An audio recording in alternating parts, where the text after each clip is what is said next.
Welcome back to Catering University, Catering 101. This is the first of a two-part video we entitle, Putting It All Together. It includes an overview of catering, elements within almost any catered events, and questions to ask before you accept your very first or one of many future catering jobs. How to complete a catering. While pursuing your career in catering, you may need extra information from your client. Remember to capture their vision for each event. Establishing good rapport, questions to ask, planning and making a timeline, and when to get deposits and payments will all be covered in this video series.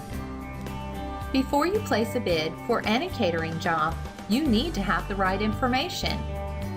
Coming up on your right is a list of basic questions that you would need as a minimum for any catering job. Remember that when you ask the right questions, you'll get the right answers. Now let's break these down individually. What is the purpose of this event? Asking this question will help you to further capture the vision that your client has for his or her event. To the right is a list of some of the reasons they may be holding an event. But keep in mind that each event is unique and will require your attention in special ways. Is the location secured?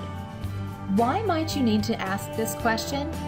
Well, knowing whether or not the location has already been finalized, then you as a caterer will know if they actually allow outside caterings, or if it's conducive to effective catering, meaning it's easy for you to work there. Do they have a kitchen where you can work? Can you get in early? If the venue has not yet been secured, you may want to offer suggestions of places that you've enjoyed preparing before. You can even offer to call the venue personally. This will help establish a relationship between you and the venue, as well as you and your client. Consider both your challenges and benefits before you bid for each catering. How many guests will attend your event? There are several reasons for asking this question. Number one, smaller numbers generally mean more cost per person. This is information you need to convey to each client. Are you prepared or experienced enough to cook for large numbers of guests? How about a wedding reception for 600? Or would you prefer to limit your caterings to groups of 100 or fewer? And will the site accommodate the crowd? These are things you need to consider before placing a bid for your client. How may we help with your event? This question is something you need to ask yourself first. What type of caterer are you? What services do you offer? Will you offer catering only or full service, which may include event planning and rentals of furniture like tables, chairs, even linens? Will you supply decor and staff in order to carry out this event? Let's take a moment to review.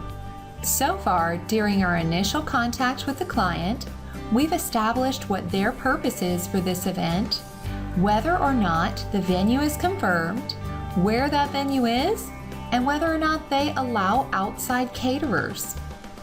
How many guests will be attending this event, and what services you will offer your clients, and which ones they actually need.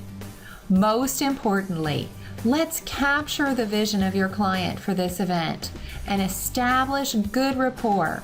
This will enable you to have repeat clients. By now, you're getting a great idea of all the information required to complete a catering service. So be sure to continue to part 2 of Putting It All Together, where we will show you how to provide wonderful caterings at any event.